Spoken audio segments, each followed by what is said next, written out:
Assalamualaikum warahmatullahi wabarakatuh. Seperti biasa, sebelum dimulai ceritanya, bantu Mimin tekan tombol like dan berkomentar juga, Tuan dan Nona. Terima kasih sesudah dan sebelumnya. Oke, mari kita lanjutkan saja ceritanya. Bab 2662 Janji untuk menyembuhkan penyakit. Saudari Hong menyeka air matanya dan berkata dengan suara lantang, "Ya, tentu saja saya bersedia, tetapi... Bolehkah saya meminta satu permintaan terakhir?" Meskipun Li Fugui telah melihat isi pikiran Saudari Hong, dia tetap bertanya kepada Saudari Hong dengan serius di depan Siji, "Katakan padaku, ada apa?" Saudari Hong berkata dengan sedih, "Bisakah Anda mengizinkan saya melahirkan anak ini? Meskipun dia perempuan, dia adalah kehidupan. Saya tidak bisa melakukan hal seperti ini lagi." Li Fugui bertanya balik, "Apakah kamu takut tidak akan bisa punya anak lagi?" Saudari Hong segera menggelengkan kepalanya dan berkata, "Tidak, bukan begitu. Dulu aku pernah berbuat banyak kejahatan. Sekarang kamu bersedia membantuku. Asalkan penyakit orang tuaku bisa disembuhkan, aku tidak perlu khawatir lagi soal uang. Saya pikir saya bisa membesarkan anak saya dengan tangan saya sendiri, tanpa bantuan orang lain." Dengarkan ini, Li Fugui tersenyum lega. Dia tersenyum dan berkata, "Baiklah, karena kamu sudah mengatakannya, aku tidak akan mempermalukanmu. Masalah ini mudah ditangani. Besok, jemput orang tuamu langsung dari rumah sakit. Aku akan mentraktir mereka.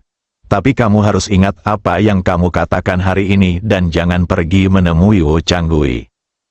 Pada titik ini, Li Fugui takut bahwa Saudari Hong akan salah paham. Jadi dia menjelaskan kepadanya, "Saudari Hong, tolong jangan salah paham. Aku tidak membiarkanmu pergi ke Wu Changgui karena dari apa yang kamu katakan tentang hubungan kalian dengannya, aku pikir dia memiliki niat buruk. Dalam situasi ini, jika Anda mendatanginya lagi, kemungkinan besar dia akan melakukan sesuatu yang ekstrim." Wajah Suster Hong penuh dengan rasa terima kasih, dan dia segera berkata, "Dr. Li, jangan khawatir, saya akan mengikuti instruksi Anda. Anda juga baru saja menyebutkan akan membawa orang tua saya ke sini. Saya khawatir itu tidak praktis, ayah saya bisa datang ke sini. Ia belum menjalani operasi kedua dan sudah bisa bangun dari tempat tidur, tetapi ibu saya sekarang dalam keadaan koma." Li Fugui berpikir sejenak dan bertanya, "Apakah mereka semua di rumah sakit yang sama?" Suster Hong mengangguk dan berkata, "Baiklah, agar lebih mudah dalam merawat mereka, saya meminta mereka tinggal di rumah sakit yang sama saat mereka dirawat." Li Fugui tersenyum dan berkata, "Kalau begitu, aku akan pergi ke rumah sakit bersamamu besok untuk merawat mereka." Saudari Hong begitu tersentuh lagi hingga ia berlutut di depan Li Fugui. Setelah Li Fugui membantu Suster Hong berdiri, dia dengan sungguh-sungguh mengingatkannya, "Saudari Hong, jangan beritahu siapapun tentang apa yang terjadi di sini hari ini, termasuk Juanzi." Suster Hong berkata, "Jangan khawatir, saya tidak akan memberitahu siapapun." Li Fugui duduk di kursi sambil tersenyum. "Baiklah, setelah kamu menghabiskan minumanmu, lanjutkan pekerjaanmu." Suster Hong tidak meminum minuman itu, tetapi menaruhnya kembali ke tempatnya. Dia berbisik kepada Li Fugui, "Dr. Li, minuman di sini lebih mahal daripada yang di luar. Jika Anda ingin minum sesuatu, beritahu saya dan saya akan membawanya masuk untuk Anda." Li Fugui tersenyum dan berkata, "Tidak apa-apa, saya biasanya tidak suka minum minuman keras." Suster Hong menundukkan kepalanya. Dia tampaknya ingin menanyakan sesuatu kepada Li Fugui tetapi terlalu malu untuk berbicara. Setelah melihat ekspresi di wajah Sister Hong, Li Fugui bertanya, "Ada apa, Sister Hong?" "Sepertinya ada hal lain yang ingin Anda sampaikan kepada saya, bukan?" Saudari Hong mengangguk pelan dan bertanya dengan ragu. Dokter Lee, Anda belum memberitahu saya berapa biaya untuk mengobati orang tua saya. Kali ini Li Fugui tidak punya waktu berbicara. Gadis mayat di sebelahnya berkata tanpa ragu, "Jangan khawatir, Nona muda. Kakakku tidak pernah meminta bayaran untuk mengobati orang." Li Fugui benar-benar terdiam, dan berkata kepada Si Ji dengan tak berdaya, "Adikku tersayang, aku telah memberitahumu berkali-kali bahwa sekarang umat manusia tidak peduli dengan perak, mereka semua mengumpulkan uang." Si Ji terkekeh dan berkata, "Kakak, aku tidak ingat ini, kan?"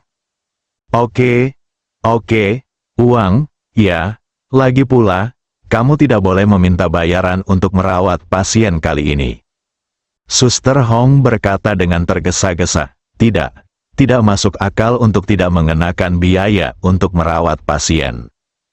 Meskipun saya tidak dapat mengambil terlalu banyak uang, tetapi, jika benar-benar tidak berhasil, saya dapat menulis surat utang. Li Fugui merasa geli. Berbicara tentang uang di hadapan seseorang, bukankah itu sama saja dengan memamerkan pengetahuan seseorang di hadapan seorang ahli? Memikirkan hal ini, Li Fugui berkata kepada Saudari Hong, "Saudari Hong, jangan khawatir. Seperti yang dikatakan saudariku tadi, aku mengobati orang dengan cuma-cuma." Suster Hong berkata cepat, "Bagaimana ini bisa terjadi? Anda merawat pasien tanpa meminta bayaran." Ini, Li Fugui tersenyum dan berkata, "Haha, jangan bersikap kasar. Jika kamu memberiku uang, aku tidak akan mentraktir orang tuamu." Suster Hong berbisik, "Baiklah, sebaiknya kamu berobat dulu.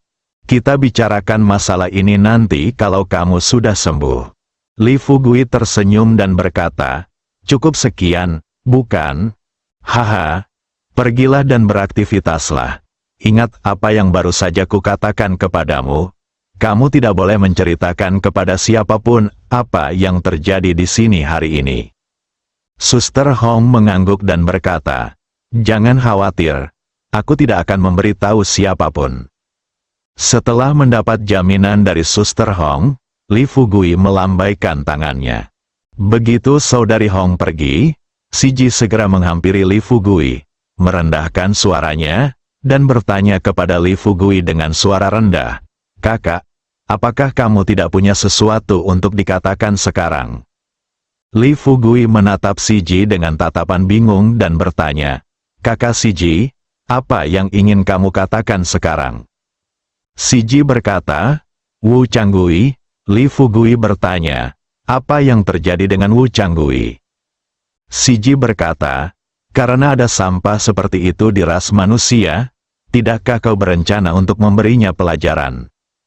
Li Fugui tersenyum pahit dan mendesah tak berdaya, "Kakak mayat, sejujurnya, meskipun Wu Changgui adalah sampah, apakah kamu tahu ada berapa banyak sampah seperti Wu Changgui di antara umat manusia?" Haha, sejujurnya, di antara umat manusia, setidaknya ada 100.000 sampah seperti Wu Changgui, jika tidak 80.000. Putri mayat berkata, "Jika memang begitu, tidak heran ras iblis berniat memusnahkan ras manusia." Li Fugui tidak setuju dengan sudut pandang Si Ji. Dia berkata, "Tetapi tahukah Anda berapa banyak orang di umat manusia yang berjuang untuk bertahan hidup seperti Suster Hong?"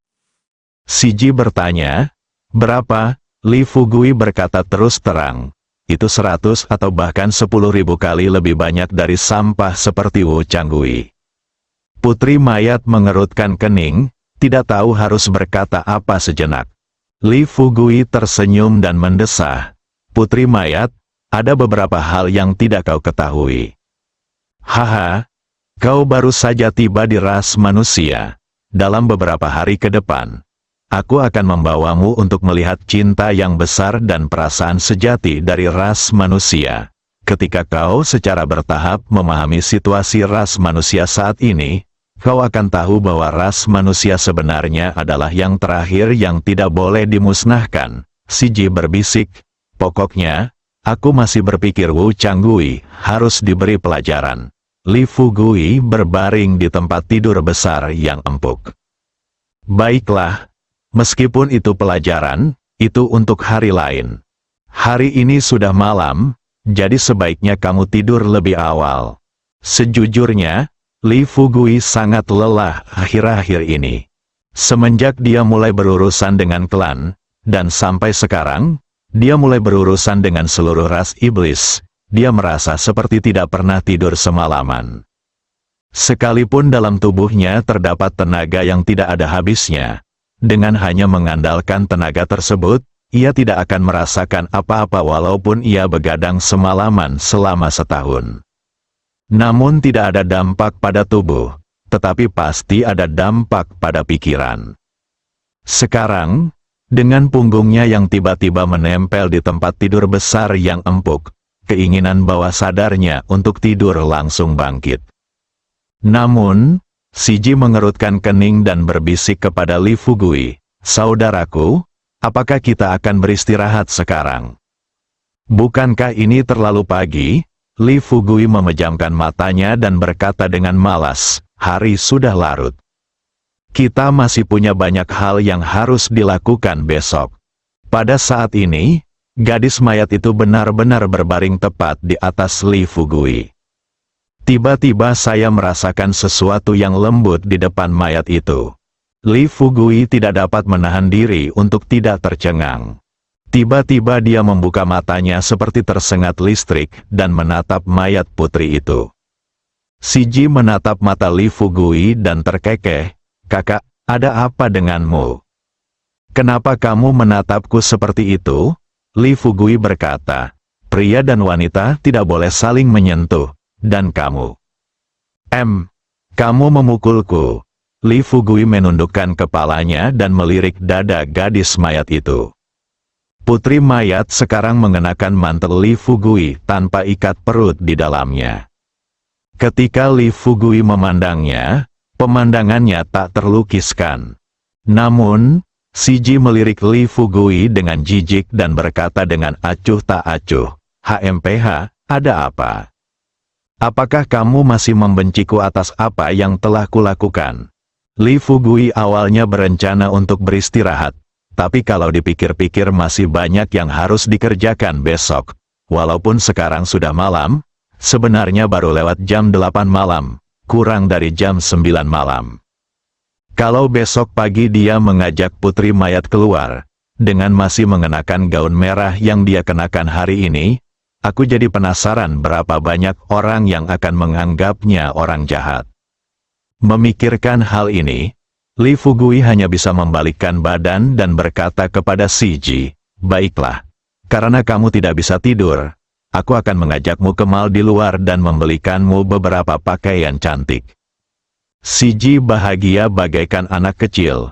Dia bertepuk tangan dengan gembira dan berkata kepada Li Fugui sambil terkekeh, "Kakak, benarkah? Kamu sangat baik padaku." Kata-katanya belum selesai. Putri mayat merentangkan kedua tangannya bagaikan siamang, melingkari leher Li Fugui, lalu mencium pipi Li Fugui dengan sekali kecupan. Li Fugui mengeluh dalam hatinya, "Saya bertanya-tanya apa yang harus saya lakukan. Kalau keadaan seperti ini terus berlanjut, aku mungkin akan dibuat marah lagi oleh Ratu Mayat." Tidak. Ketika saya keluar malam, saya harus memeriksa apakah ada apotek di dekatnya dan membeli teh krisan untuk diminum. Jika tidak, jerawat akan mudah muncul di wajah Anda. Sambil memikirkan hal ini dalam benakku, Li Fugui pertama-tama meminta gadis mayat itu untuk melepaskannya. Kemudian dia berkata kepada si Ji dengan serius, "Kakak si Ji, kamu juga datang ke kota untuk jalan-jalan hari ini. Apakah kamu melihat pakaian yang kamu suka?" Si Ji berkata, "Aku tidak menyadarinya, tetapi saat kau mengajakku keluar nanti, aku akan melihatnya lebih dekat."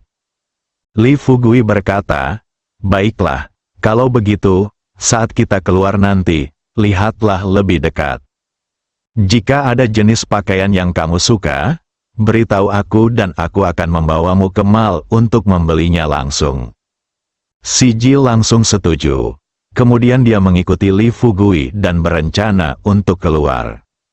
Melihat ini, Li Fugui segera berhenti dan menoleh ke si Ji dan bertanya, "Tunggu, apakah kamu berencana untuk pergi keluar bersamaku dengan berpakaian seperti ini?" Si Ji bertanya, "Ada apa, saudara? Apakah itu tidak mungkin?" Li Fugui tersipu dan berkata sambil tersenyum masam, "Itu jelas tidak baik.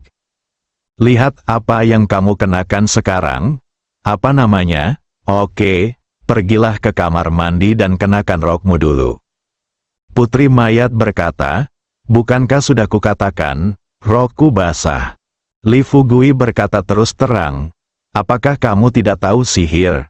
Sekarang menggunakan sihir untuk mengeringkan roknya, kan?"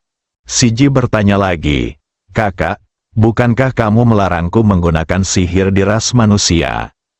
Li Fugui sedikit gila. Dia berkata dengan wajah pahit, "Adikku tersayang, sekarang aku membiarkanmu menggunakannya, gunakan saja secara langsung. Jika aku tidak membiarkanmu menggunakannya, jangan gunakan, mengerti?" Si Ji mengangguk dan berkata, "Oh, kalau begitu aku mengerti."